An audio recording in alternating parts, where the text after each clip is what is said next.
Joining me now is the Prime Minister of Jamaica, Andrew Holness. Prime Minister, I appreciate you being with us. We've heard of 3 deaths, 13 injuries so far related to storm preparations. What more can you tell us about that? Well, people have been trying to prepare for the storm, and in preparing for the hurricane, doing what we have advised in terms of cutting trees and clearing debris that may cause greater harm.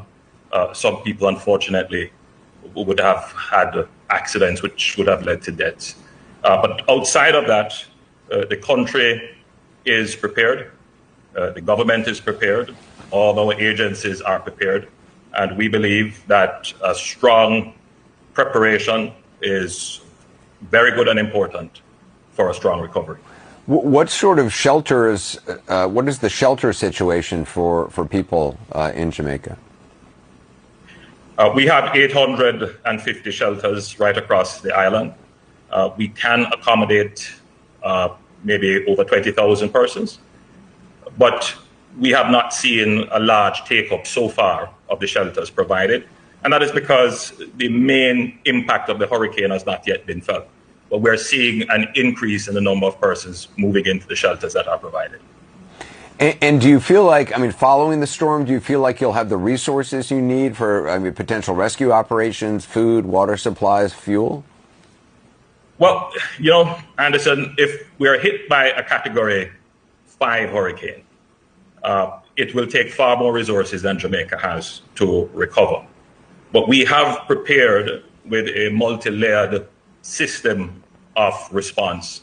So within the first 2 weeks, we should be able to mount a humanitarian response, and we should be able to address immediate needs.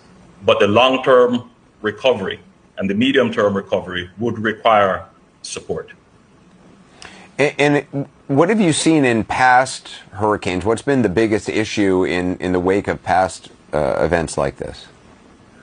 Well, certainly in Beryl, which we faced last year, infrastructure was the main issue.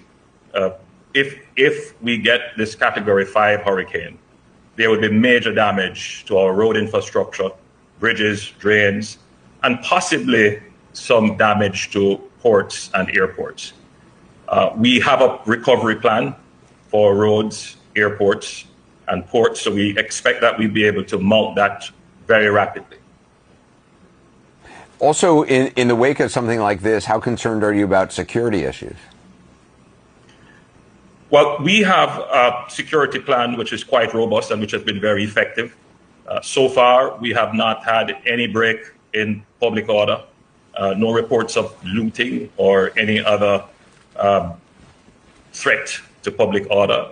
Our security forces have been mobilized, and they have been very effective so far, and we expect that they will continue to be effective in maintaining law and order. So, some Jamaican officials have talked about problems with misinformation, fake videos. What have you been seeing? How big a problem? What kind of problems does that cause? It is a big problem, but not bigger than anywhere else in the world. Clearly, in the age of social media, the citizen journalist is a phenomenon that we all have to address. It's part of freedom of the press. We defend freedom of the press in Jamaica. But our strategy is to informationalize our citizens. So we are constantly facing the citizens, giving them information for them to be able to make the right decision and discern what is true and what is not true. Well, Prime Minister, I appreciate your time. I know how busy you are. I wish you and everybody good luck. We'll continue to check in and follow this. We continue to pray for the best, and we continue to prepare so that we can overcome and recover better than before. Well, thank you. Melissa, I was alive when Gilbert came. And I was actually here when Gilbert came. But I was young. Before I'm hearing Melissa was way worse than Gilbert.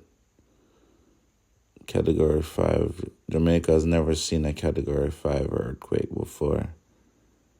Category 5 storm. Apparently there's not too many Category 5s. It seems like in the western part of Jamaica is where it got hit the hardest. The western part, that's where it got hit the hardest. People in Kingston, they're okay. But I noticed the pattern. Kingston, usually, even with Burrell, I was here last year for Burrell, and Kingston never got hit as hard as the western part of Jamaica. 3-4 months, people didn't have electricity. So, give God thanks.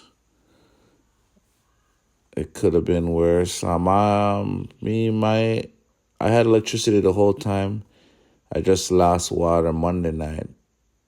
Monday night, no water.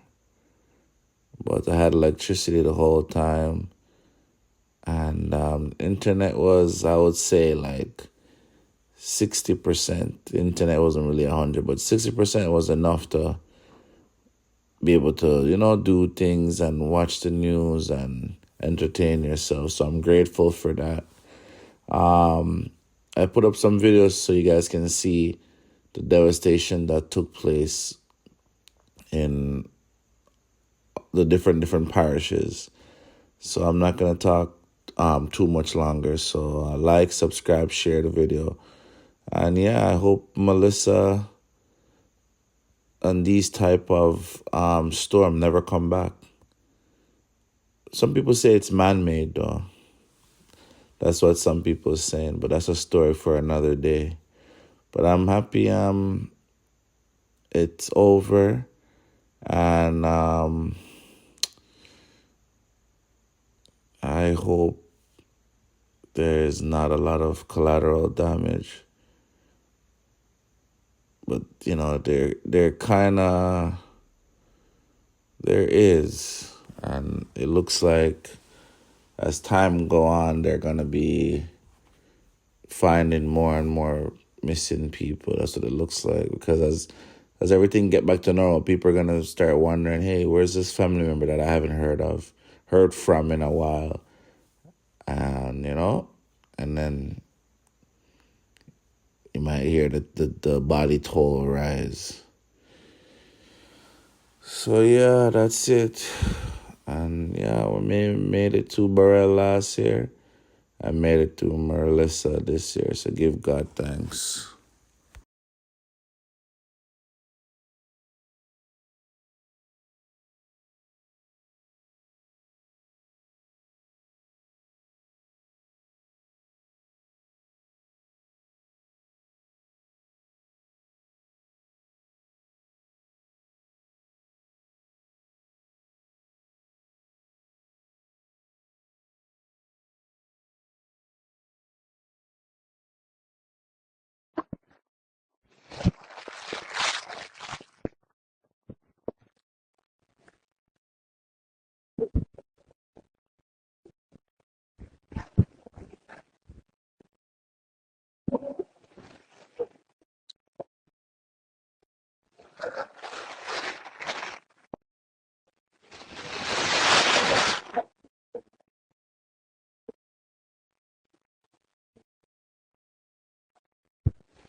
I say same thing, Debbie. But I'm gonna find it.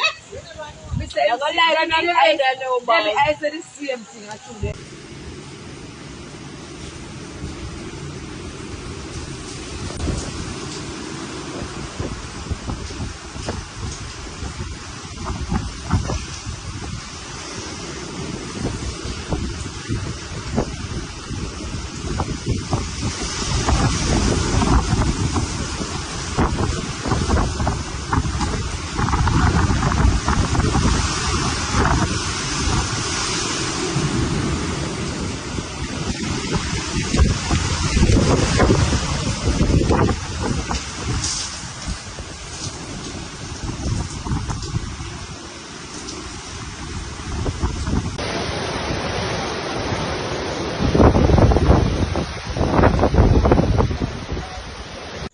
My name is Velanie Campbell.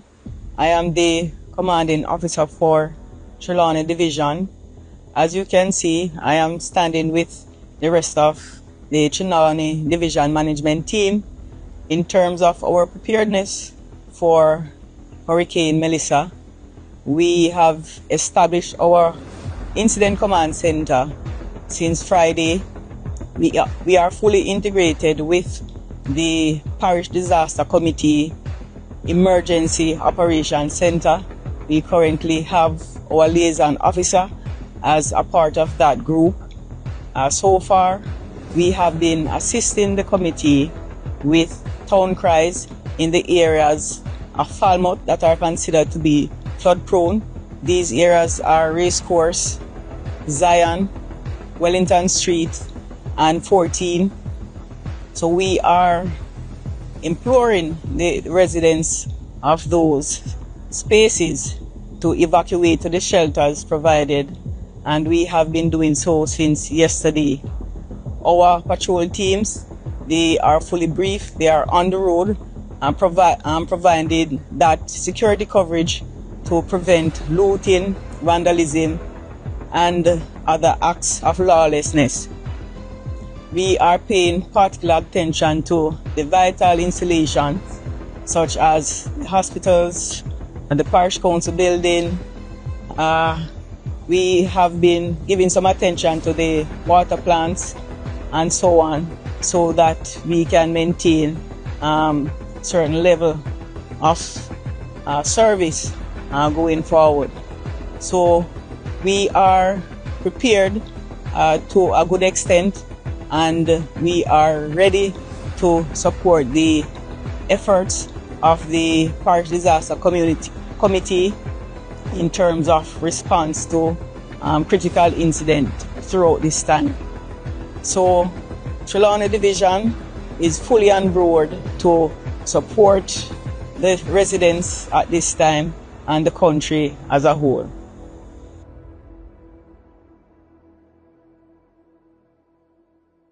Look how long the line be.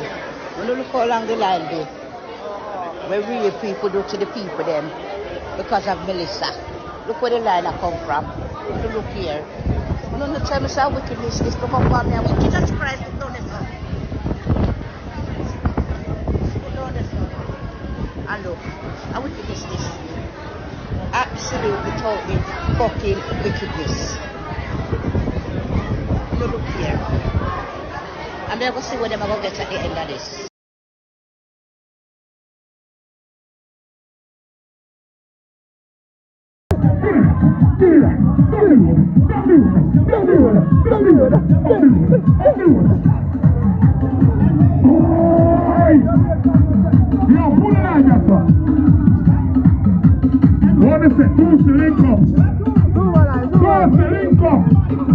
Over